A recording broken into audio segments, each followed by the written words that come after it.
أعوذ بالله من الشيطان الرجيم.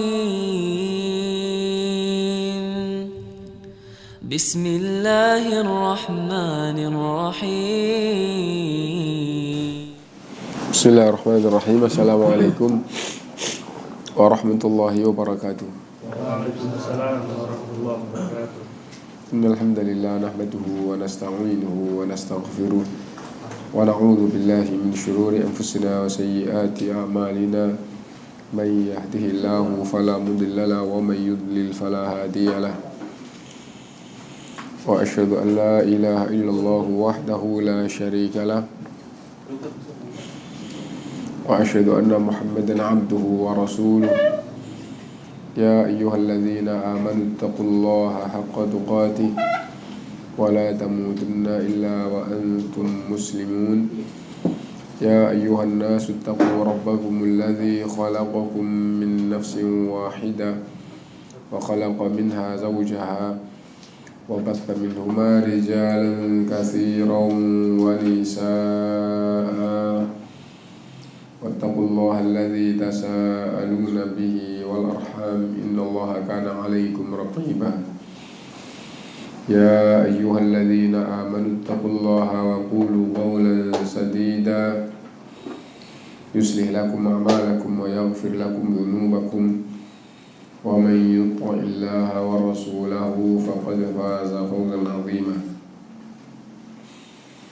Amma ba'du fa inna asdaqal hadithi kitabullah wa khairal hadyi hadyu Muhammadin sallallahu alaihi wasallam wa syarrul umuri muhdatsatuha wa kullu muhdatsatin bid'ah wa kullu bid'atin dhalalah wa kullu dhalalatin finnar. Ikhwan sekalian rahimakumullah, alhamdulillah kita bisa berkumpul kembali untuk belajar bersama, dan dari kitab tauhid kita sampai bab yang ke-26, dukun, tukang ramal dan sejenisnya. Itu judulnya gitu ya. Imam Muslim di dalam sahihnya, Sahih Muslim, meriwayatkan dari salah seorang istri Nabi Shallallahu Alaihi Wasallam bahwa Rasulullah SAW bersabda, "Man ata ngarrafan,"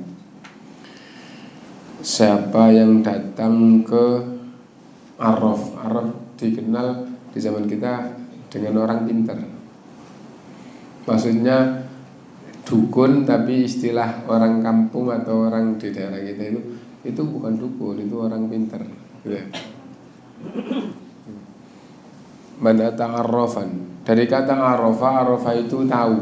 Arraf sifat mubalaghah, itu bentuk puncak daripada tahu, gitu. Orang yang banyak tahu. Yang banyak tahu umumnya orang tidak tahu. Tapi itu arti bahasa. Nanti masalah yang dimaksud dengan arraf itu apa, insyaallah nanti ya.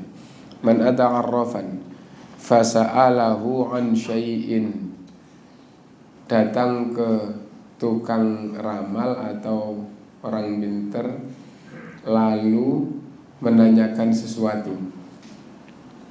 Fasaddaqahu, lalu membenarkan jawabannya tukang ramal itu. Lam tuqbalahu salatun arba'ina yauman, maka tidak diterima salatnya 40 hari. Ibadahnya kepada Allah yang paling agung, yaitu salat, tidak diterima selama 40 hari. Dan itu menunjukkan perbuatan yang sangat besar dosanya, itu sampai pada tingkatan sholatnya selama 40 hari tidak diterima oleh Allah SWT.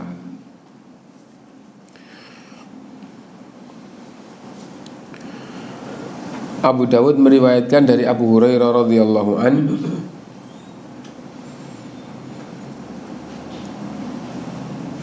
bahwa Rasulullah SAW bersabda, "Man ata kahinan,"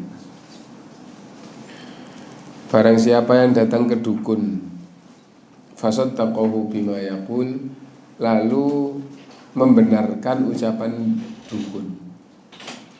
faqad kafara bima unzila ala Muhammadin sallallahu alaihi wasallam, maka sungguh dia telah kufur terhadap apa yang Allah turunkan kepada Muhammad SAW. Apa yang Allah turunkan kepada Muhammad SAW? Al-Quran. Ya, yang Allah turunkan kepada Rasulullah SAW adalah Al-Quran. Jadi siapa yang datang ke dukun dan membenarkan ucapannya, maka berarti dia itu telah kufur terhadap Al-Quran. Sesungguhnya Al-Quran itu adalah Islam. Jadi agama Islam Allah turunkan, maksudnya ya Al-Quran itu. Jadi agama Islam itu adalah Al-Quran, dan Al-Quran itu global, rinciannya adalah hadis atau sunnah Rasul. Kufur terhadap apa yang Allah turunkan pada Rasulullah, kufur terhadap Al-Quran, kufur terhadap Islam ini. Lalu dia ngaku Islam dan dia percaya pada Quran kok, hukumnya dia dihukumi kufur terhadap Al-Quran. Dan orang yang kufur terhadap Quran, tidak beriman pada Quran itu ya kafir, imannya batal secara total. Sesungguhnya rukun iman itu 6, salah satunya iman kepada kitab-kitab Allah dan kitab Allah yang masih utuh, masih ada di dunia ini, yaitu Al-Quran. Adapun kitab-kitab Allah yang terdahulu sudah tidak diketahui di muka bumi ini, yang asli maksudnya itu. Lalu apa yang dimaksud dengan dukun, apa yang dimaksud dengan arraf? Di awal di zaman jahiliyah, di zaman Islam, di awal-awal, dukun dengan bahasa Arab kahin, ini hadis yang kedua, man ata kahin. Dan kahin itu alladzi yadda'i ma'rifatal ghaib, yaitu orang yang mengaku mengetahui yang gaib. Ditanya masalah yang gaib, dia jawab. Nah, termasuk yang paling umum berkaitan dengan perdukunan yang gaib adalah yang akan datang. Yang akan datang itu gaib, dan yang berkaitan dengan dukun yang paling umum kalau masalah gaib itu adalah masalah yang akan datang. Nah, jadi itu jodohnya nanti bagaimana, cocoknya dagang atau tani atau jasa, intinya yang akan datang. Nah, terus kalau yang didatangi itu menjawab pertanyaan-pertanyaan yang akan datang, berarti dia itu di awal Islam dulu atau di zaman jahiliyah. Intinya kalau kahin itu di zaman jahiliyah, di awal Islam, adalah istilah untuk orang yang mengaku mengetahui yang gaib. Adapun arraf itu orang yang biasa ditanya dan menjawab tentang barang yang hilang, posisinya di mana. Gitu. Mencari sesuatu yang mungkin tak, misalnya alamat itu, alamatnya ini terus di mana nggak tahu, atau kesimpulannya bendanya itu ada tapi tata letaknya tidak tahu. Nah, yang semisal dengan itu disebut dengan arraf. Dan yang umum itu adalah misalnya kayak barang yang hilang. Nah, terus ini sedang berada di mana, gitu. Kalau dilihat tingkatannya lebih jauh yang kahin daripada yang arraf. Kenapa? Karena kalau seandainya murni murni gitu ya.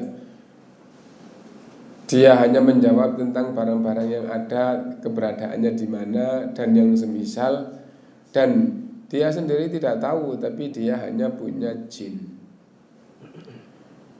punya khodam, hadam ya. Nah, maka dari sisi soal jawabnya dan dari sisi permintaan bantuannya kepada jin semata, belum kaitannya dengan yang lain, itu masih belum sampai pada tingkatan kekufuran dan kesyirikan, atau belum sampai pada tingkatan kafir yang mengeluarkan diri dari Islam. Nah, tapi kalau yadda'i ma'rifatal ghaib itu dinyatakan kafir, mengaku mengetahui yang ghaib sehingga didatangi orang ditanya tentang yang ghaib. Nah, itu berarti dari makna kahin dan arraf tadi itu lebih jauh penyimpangannya yang kahin. Tapi itu di awal, itu di jahiliyah, di awal Islam. Setelah itu terus semakin ke belakang, apalagi di zaman kita, nah itu menjadi rancau, tidak bisa dibedakan satu dengan yang lain. Yang dukun juga biasa ditanya barang yang hilang, yang mengaku orang pinter juga banyak ditanya masalah yang masa depan atau yang gaib. Bahkan orang yang zahirnya tokoh agama bisa-bisa ditanya masalah ini dan juga menjawab. Nah, karena itu maka kalau sudah kayak begitu, maka kembali kepada hakikatnya seperti apa. Mau dikatakan itu orang pintar, mau dikatakan itu nah ini bukan dukun, ini ulama, atau ini kiai, atau apapun, sama saja. Yang penting apabila dia menjawab pertanyaan-pertanyaan yang masalahnya adalah gaib, berarti dia itu dukun atau kahin. Kalau dia hanya menjawab barang yang hilang dengan bantuan jin atau tanda-tanda gitu ya, nah maka itu adalah arraf. Nah ini itu dari sisi arraf dan kahinnya. Dari sisi yang datang,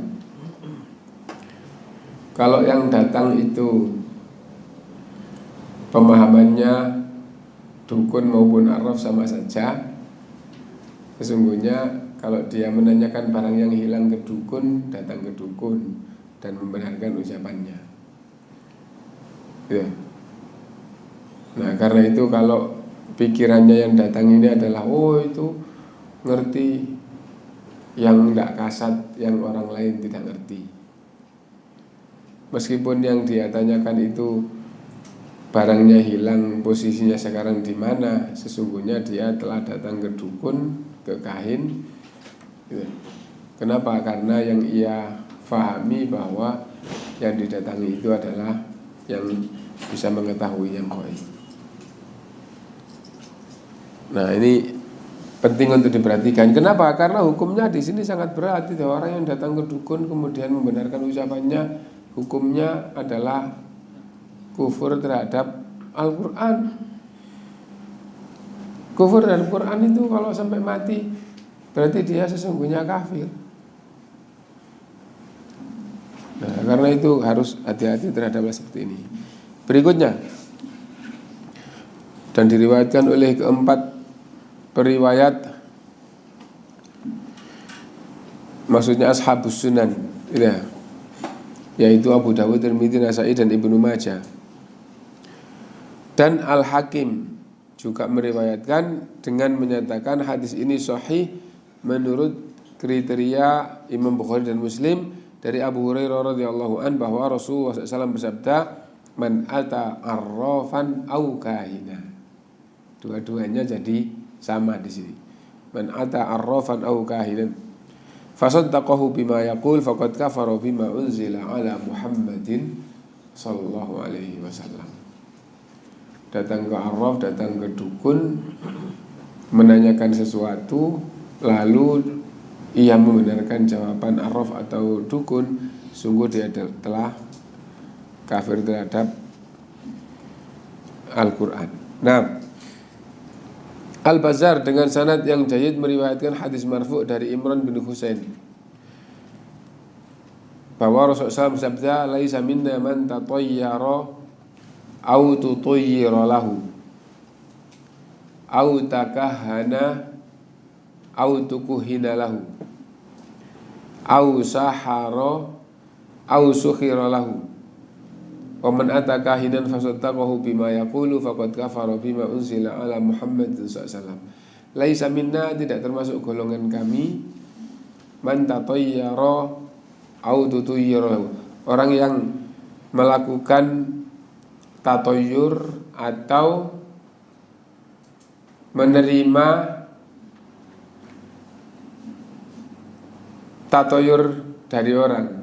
Maksudnya begini, orang yang tatoyur jadi melihat sesuatu terus wah ini alamat bahaya atau engkau jadi sial. Nah, jadi dalam pikirannya seperti itu. Sudah kita lalui bab tatoyur ya? Saya belum. Berapa? Bab ketiga. Enggak, bab ketiga itu takut kepada syirik. Bukan, yang sebelumnya. Oh, sebelum ini 3. Man haqqaqa tauhid tauhid. Yang 70.000 golongan. Itu di ya, tapi ada bab khusus tatoyur. Belum berarti ya? 28 nih, kita baru 26. Oh iya. Nah, itu hadis yang menyebutkan. Nah, tatoyur adalah melihat sesuatu atau mendengar sesuatu terus jadi pesimis. Pesimis karena atau merasa sial karena pesimis dan merasa sial sama saja di sini maksudnya. Merasa sial atau pesimis karena melihat sesuatu atau mendengar sesuatu. Itu definisi tatoyur. Misalnya begini, mau berangkat dagang, terus pagi-pagi terus ada ular atau ada garangan atau ada tokek itu ya, terus balik. Wah, kok balik ini? Kalau saya terus ada bahaya. Nah, was, gitu ya. Nah, berarti tatoyur itu masuk dalam jiwanya. Kenapa? Karena merasa sial atau merasa pesimis disebabkan melihat sesuatu. Nah, jadi itu disebut dengan tatoyur. Nah, dan di dalam bab tatoyur itu Rasulullah SAW bersabda, "Laisa minna atiyaratu syirkun atiyaratu syirkun atiyaratu syirkun wa ma minna illa walakin yudhibuhullahu bitawakkul." Nah, tatoyur itu syirik, tatoyur itu syirik, tatoyur itu syirik, dan siapapun pasti terjerumus ke dalamnya. Hanya saja akan dihilangkan oleh Allah jika dia bertawakal. Apa maksudnya? Maksudnya begini, melihat sesuatu atau mendengar sesuatu terus akhirnya wah. Nah, sesungguhnya yang kayak gitu berarti tatoyur itu sudah masuk ke dalam dirinya. Padahal itu adalah kesyirikan. Kenapa kok syirik? Karena enak atau tidak enak itu dari Allah. Dan kalau enak itu rahmat dari Allah, kalau tidak enak itu adalah ujian dari Allah. Bukan karena melihat sesuatu atau bukan karena mendengar sesuatu. Nah, jadi itu. Dan secara umum tatoyur itu syirik kecil. Meskipun bisa jadi karena saking kebablasnya orang akhirnya jadi syirik besar. Nah, tapi secara umum tatoyur adalah syirik kecil gitu. Nah, karena itu tatkala ada orang jalan terus wah ada Tokek terus apa itu ada tokek ini, jangan-jangan ada masalah.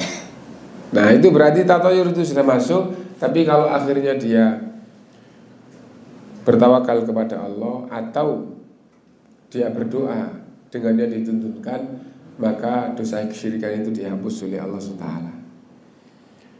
Nah karena itu nanti ada doanya itu. Nah jadi muncul gitu, enggak, sesungguhnya baik dari Allah sebagai rahmat, enggak baik juga dari Allah sebagai ujian. Terus akhirnya tawakal kepada Allah, pasrah kepada Allah, maka dosanya dosa tatoyur tadi itu dihapus. Atau ada sesuatu terus kok ada kayak gitu, tapi akhirnya sadar terus membaca Allahumma la khaira illa khairuka wa la tayra illa tayruka wa la ilaha khairuka. Ya Allah, tidak ada kebaikan kecuali darimu, dan tidak ada kesialan kecuali juga darimu, dan tidak ada yang diibadahi, yang dijadikan sandaran hati kecuali Engkau. Nah kalau gitu maka tatoyur yang sudah kadung masuk itu dihapus dosanya oleh Allah SWT. Tatoyur tadi apa? Ya merasa tak enak atau merasa sial gara-gara mendengar atau melihat sesuatu tadi itu. Nah di sini orang yang tatoyur atau ditatoyuri. Ditatoyuri itu orang lain menjelaskan, loh saya melihat kayak gini-gini, terus gimana? Loh kamu melihat gitu ya, berarti alamat begini buat kamu.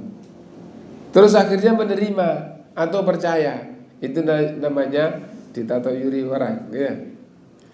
Jadi itu di sini artinya gimana? Melakukan tatoyur atau menerima tatoyur. Melakukan ya tadi itu muncul sendiri pesimis atau sial gara-gara melihat atau mendengar sesuatu. Menerima maksudnya apa? Dia tatkala melihat nggak ada masalah, tapi terus tanya, Pak saya mau berangkat keluar kota pagi-pagi, terus ternyata melihat ular 2 kenceng terus balik Pak. Oh berarti gini-gini, terus menerima, berarti dia menerima tatoyur. Nah ini tidak termasuk golongan kami orang yang bertatoyur atau menerima tatoyur. Au takahana au tukuhina lahu, atau mendukun, atau mendukun bisa datang ke dukun atau jadi dukun ya. Atau minta kepada orang untuk datang ke dukun. Ya. Jadi tolong berangkat ke sana, tanyakan sama Mbak dukun atau sama saja gitu ya. Au sahara au suhira lahu, atau menyihir atau minta disihirkan orang. Tidak termasuk golongan Rasul. Bukan golongan Rasulullah yang sempurna adalah bukan orang Islam. Karena Rasulullah SAW itu Islam, yang tidak beriman, yang tidak golongan Rasulullah adalah kafir. Itu kalau bukan golongan Rasulullah secara sempurna. Nah, dan di akhir waman atakahi dan fasaddaqahu bima yaqul, dan siapa yang datang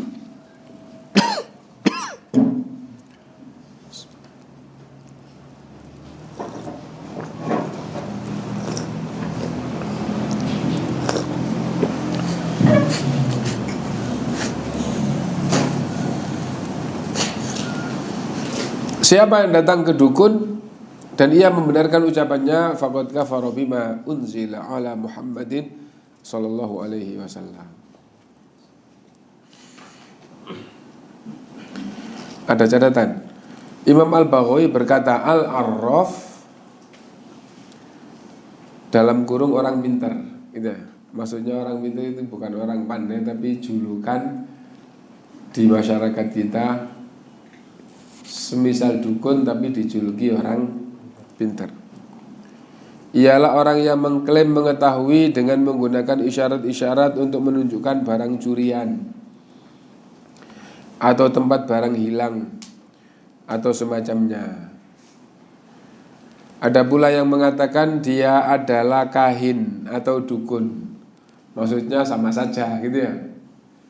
Jadi ada yang mengatakan seperti di awal, tapi ada juga yang menafsirkan arraf nama lain dari dukun, berarti sama. Padahal kahin adalah orang yang memberitahukan tentang perkara-perkara yang akan terjadi di masa mendatang.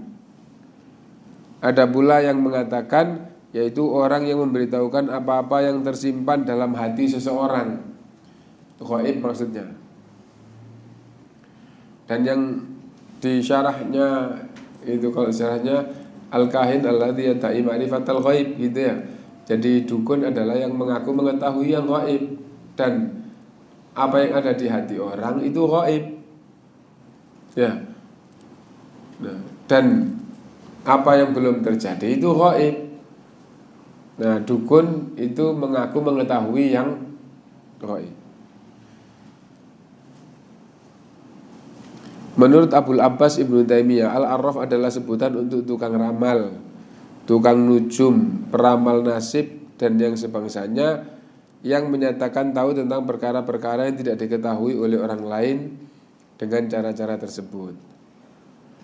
Nah, kalau sampai menyatakan bahwa meramal nasib, itu berarti mengaku mengetahui yang ghaib. Kenapa? Karena yang dimaksud dengan meramal nasib itu yang akan datang, dan yang akan datang itu adalah ghaib. Itu. Tentang orang-orang yang menulis huruf-huruf abjad. Abjad itu aslinya adalah ABCD. Ya. Tapi yang dimaksud di sini adalah raja. Tahu raja?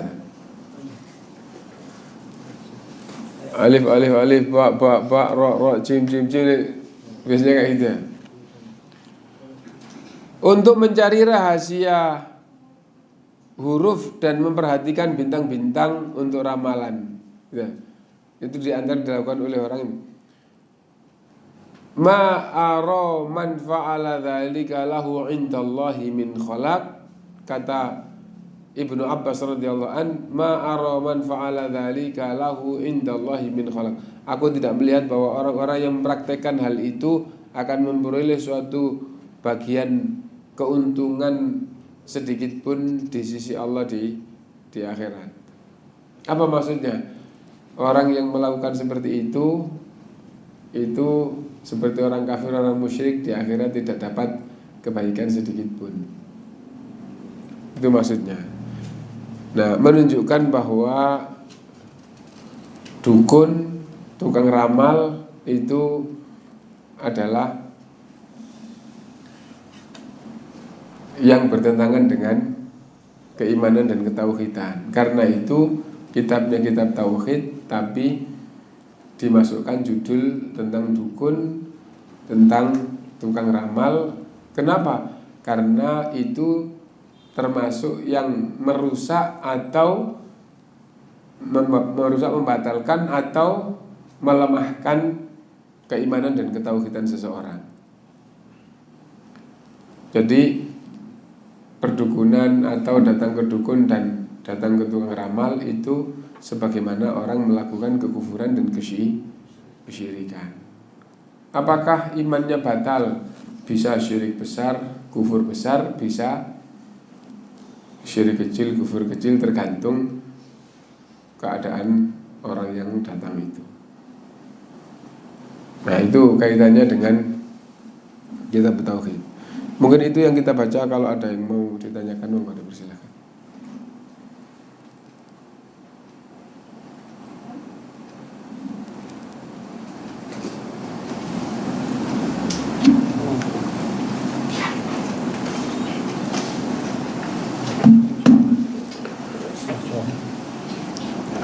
Terkait seorang muslim yang sholat namun menjadi dukun secara terang-terangan dan membuka praktek, apakah dia boleh dikafirkan ataukah perlu tegak hujah terlebih dahulu? Dan bagaimana muamalah kita dengan orang tersebut?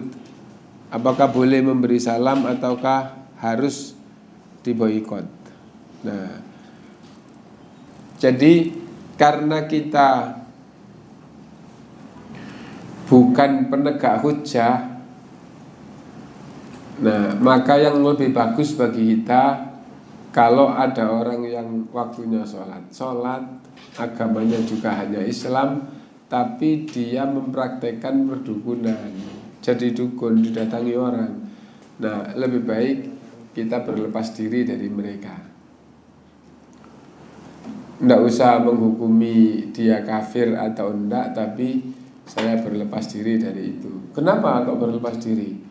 Dia itu jelas-jelas mempraktekkan hal yang datang saja, bukan dia itu kan pangkalnya, yang datang saja ke dia itu dihukumi kayak gitu. Tapi dia itu agamanya hanya Islam, terus sholat, terus tidak ada penegakan hujjah. Akhirnya yang paling bagus bagi saya berlepas diri dari orang seperti itu. Gitu saja. Nah, kita salam apa enggak? Enggak, kita tidak usah salam kepada mereka. Salam itu tidak wajib. Kepada teman sendiri itu tidak wajib, meskipun keutamaannya besar. Nah, sementara dengan mereka itu seandainya sudah tegak hujjah, mereka itu sudah pasti kafir. Nah itu. Nah, jadi akhirnya kita lebih baik menghindar dan tidak usah salam. Dan apakah boleh? Apakah harus diboikot? Jawabannya, yang jadi masalah boikot itu bukan kemampuan kita, bukan kemampuan kita, gitu. Jadi kita boikot kalau kita kondisi misalnya kita seperti ini, terus tetangga kita itu ada sekedar contoh yang waktunya sholat, tapi dia juga praktek dukun, gitu ya. Punya kemampuan apa kita untuk memboikot dia? Kan kita tidak punya kemampuan ya. Jadi ya yang paling bagus wallahu alam adalah kita berlepas diri. Nah itu. Nah, ada lagi yang lain?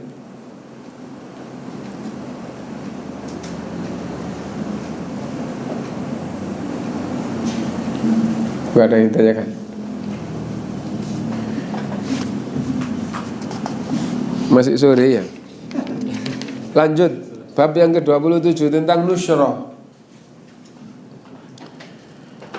Nusyrah itu apa? Nusyrah itu seandainya belum dirinci, nusyrah itu adalah mengobati atau pengobatan terhadap orang yang kena sihir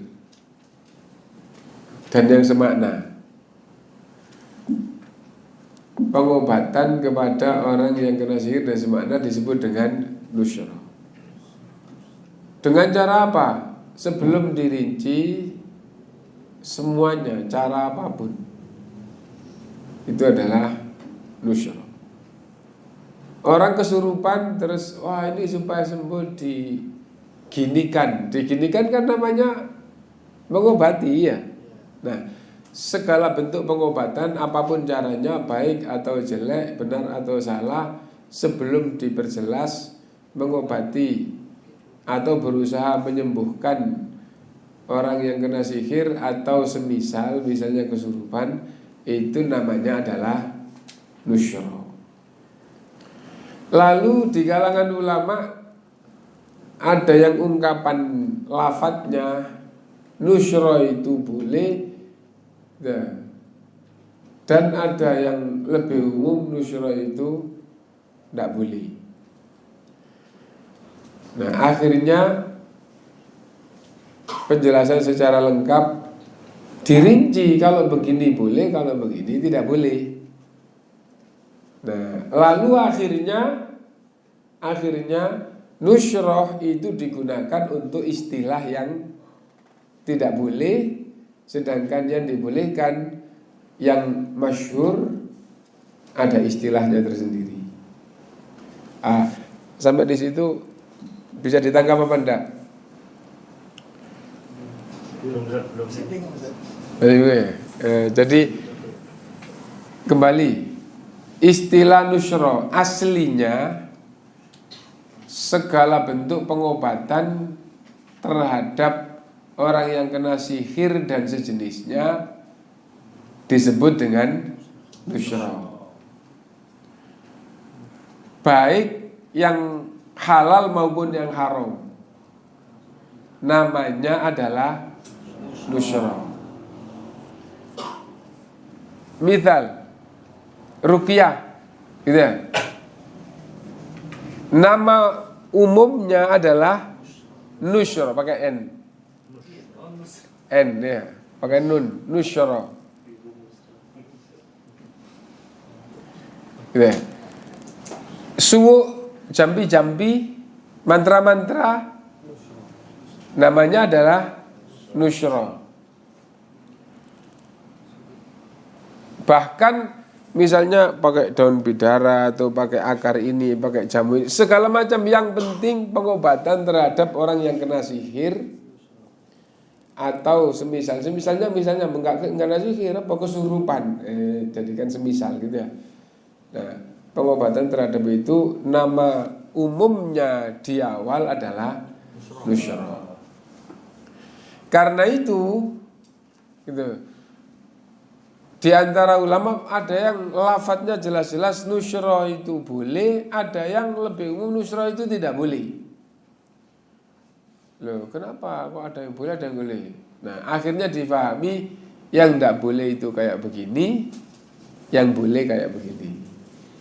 Seperti ruqyah juga kayak gitu. Ruqyah itu apa? Ruqyah itu bacaan-bacaan yang dengan bacaan ini diharap mendapat kebaikan atau terhindar dari kemadharatan. Kan gitu ya?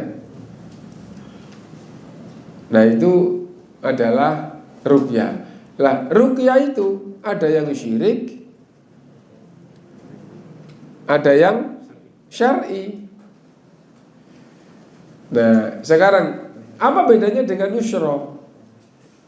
Nusyra lebih umum daripada ruqyah. Kenapa? Karena nusyra itu bisa jadi tidak berupa bacaan. Kalau ruqyah itu hanya berupa bacaan. Nah, jadi itu.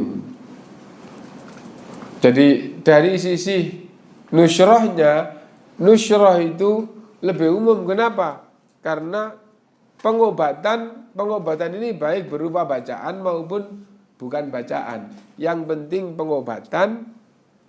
Nah, maka pengobatan kepada orang yang kena sihir dan misalnya disebut dengan nusyra. Pakai nun ya, jangan keliru ya. Nun atau pakai n. Nusyra. Kayak nanas juga pakai n. Nah, lah kalau ruqyah itu hanya berupa bacaan. Tapi kalau objeknya nusyra lebih khusus daripada ruqyah. Kenapa? Karena ruqyah itu bisa untuk mendapat kebaikan, bisa untuk terhindar dari kemadharatan, bisa supaya mendapat kebaikan atau supaya terhindar dari kemadharatan, atau untuk mengusir kemadharatan, atau untuk membentengi kemadharatan. Lah kalau nusyra babnya, objeknya hanya orang sakit supaya terobati, supaya sembuh. Berarti kalau nusyra khusus kepada orang yang kena sakit karena sihir dan semisalnya. Tapi kalau ruqyah orang sehat, boleh nggak di ruqyah? Ada tuntunannya enggak orang sehat di ruqyah? Ada. Rasulullah SAW meruqyah Hasan dan Husain waktu masih kecil.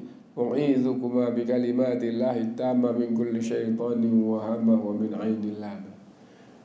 Nah, dan orang yang berdoa ya, setelah doa terus ditiup, setelah itu terus diusapkan, itu adalah ruqyah. Karena kalau doa murni doa ya, yang penting hati dan ucapannya itu berupa mohon kepada Allah kebaikan atau terhindar dari kemadharatan, itu doa. Lah, ngapain doa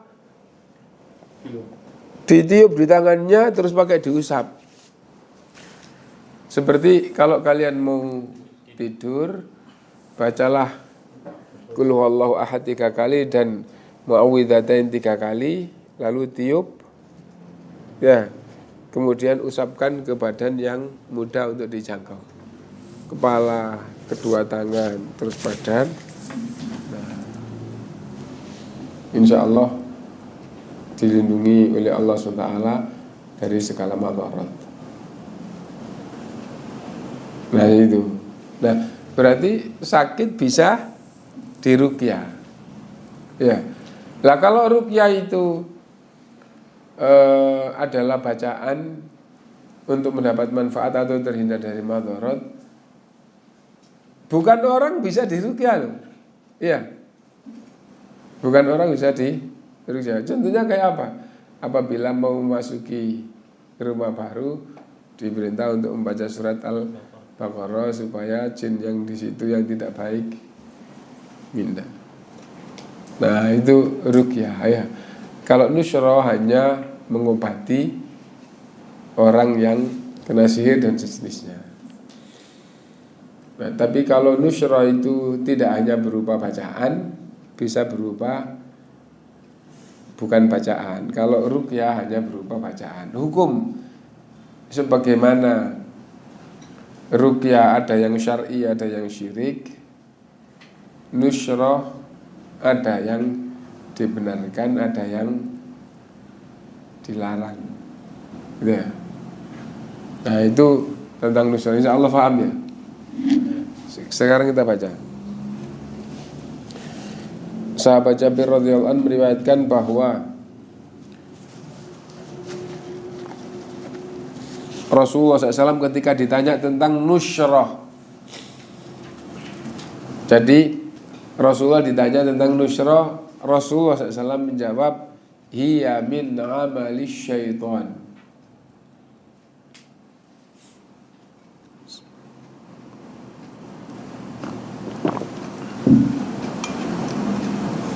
Hiya min amali syaitan. Nusyra itu termasuk perbuatan syaitan. Kita baca dulu ya. Imam Ahmad ketika ditanya tentang nusyra menjawab, Ibnu Mas'ud membenci itu semuanya.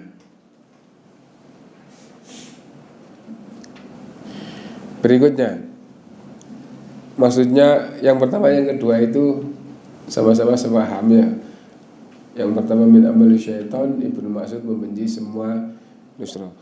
Berikutnya diriwayatkan di dalam Sahih Bukhari bahwa Qatadah menuturkan, aku bertanya kepada Ibnul Musayyab, seseorang yang terkena sihir atau diguna-gunai, kena guna-gunai ya, tidak dapat menggauli istrinya, apakah boleh disembuhkan dengan nusyra atau dengan cara lain? Ia menjawab, la ba'sa bihi, tidak apa-apa disembuhkan dengan cara nusyra. Innama yuriduna bihil islah, sesungguhnya yang mereka inginkan adalah kebaikan. Fa amma ma yanfa'un nas falam yunha anhu, apa yang bermanfaat untuk manusia itu tidak dilarang. Berarti Sahih Bukhari menyebutkan riwayat bahwa nusyra tidak apa-apa kan gitu ya, yang bermanfaat untuk manusia tidak dilarang. La ba'sa bihi innama yuriduna bihil islah fa amma ma yanfa'un nasa falam yunha anhu, gitu.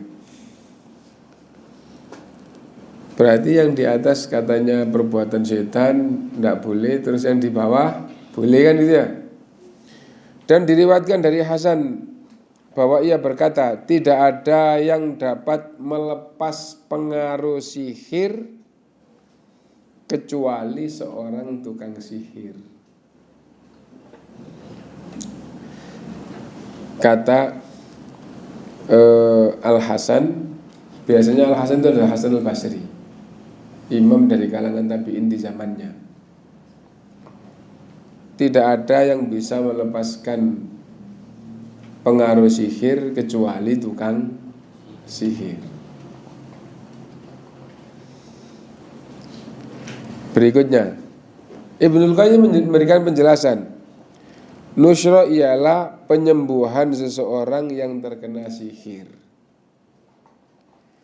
Caranya ada dua. Pertama, dengan menggunakan sihir pula. Dan inilah yang termasuk perbuatan setan yang disabdakan oleh Rasulullah. Dan pendapat Al-Hasan tersebut ya, dapat dimasukkan ke dalam jenis ini. Karena orang yang menyembuhkan dan orang yang disembuhkan mengadakan pendekatan kepada setan dengan apa yang diinginkannya. Sehingga dengan demikian perbuatan setan itu gagal memberi pengaruh terhadap orang yang terkena sihir itu. Intinya,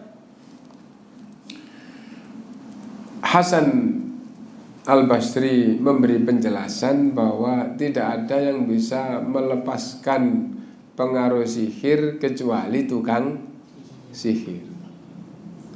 Kalau dia itu tukang sihir, terus tingkatannya sama,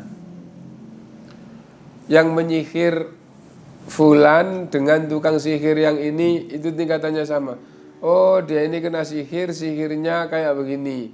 Karena dia tingkatannya sama, tahu dia bisa menghilangkan sihirnya. Berarti menyembuhkan sihir dengan cara sihir. Nah, itulah yang disabdakan oleh Rasulullah, hiya min amalish syaitan. Dan yang semisal dengan itu yang dikatakan oleh Ibnu Mas'ud itu radhiyallahu an, bahwa Ibnu Mas'ud benci semua. Nah itu. Nah, dan kalau yang menyihir itu tingkatannya lebih tinggi, ya tetap kalah yang lebih rendah, kan gitu ya. Akhirnya sudah dibawa ke tukang sihir tapi gak sembuh. Kenapa?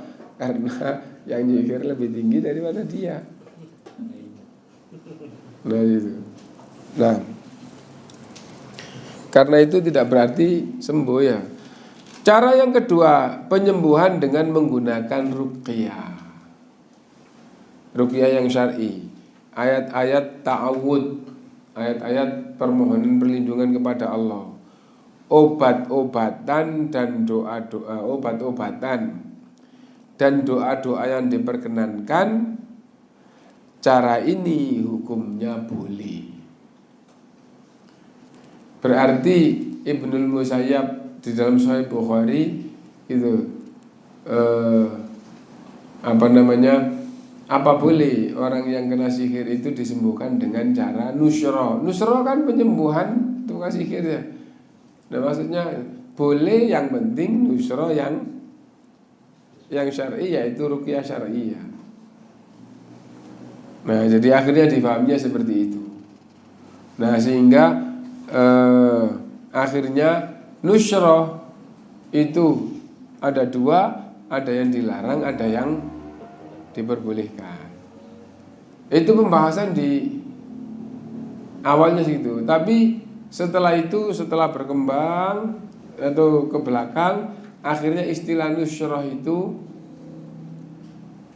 di kalangan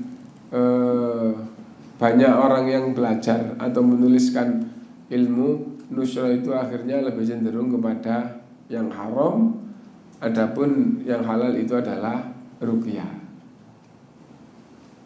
Nah, ruqyah sendiri ruqyah yang syar'i. Kenapa? Karena Rasulullah SAW bersabda, ruqyah itu juga syirik.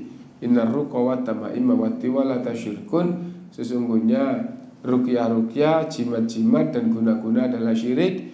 Tapi yang dimaksud ruqyah yang syirik adalah bukan ruqyah yang syar'i. Nah itu. Setelah itu diperhatikan kandungan bab ini, larangan nusyra. Loh, katanya nusyra itu ada yang boleh. Tadi kan gitu ya. Setelah berjalan, istilah nusyra itu untuk yang tidak boleh. Di awal nusyra kayak gitu pembahasannya, tapi setelah ke belakang setelah ulama pertengahan, apalagi ulama belakangan. Ulama awal itu sampai sebelum 300 Hijriah, atau sahabat, tabi'in, tabi'ut tabi'in sampai habis. Nah, ulama-ulama di tingkat itu, dan bahkan ada yang mengatakan murid-murid mereka itu masih tergolong ulama generasi awal. Terus setelah 300-an Hijriah gitu ke bawah terus sampai sekitar 700 atau 800 Hijriah itu dikenal dengan ulama pertengahan. Terus setelah 800 Hijriah sampai sekarang itu disebut dengan ulama belakangan. Nah, kalau mulai 800 berarti sudah 600 tahun. Ya. Ulama mutaakhirun itu. Nah, di kalangan akhirnya istilah nusyra itu untuk yang batil. Yang enggak batil itu adalah ruqyah syar'iyyah.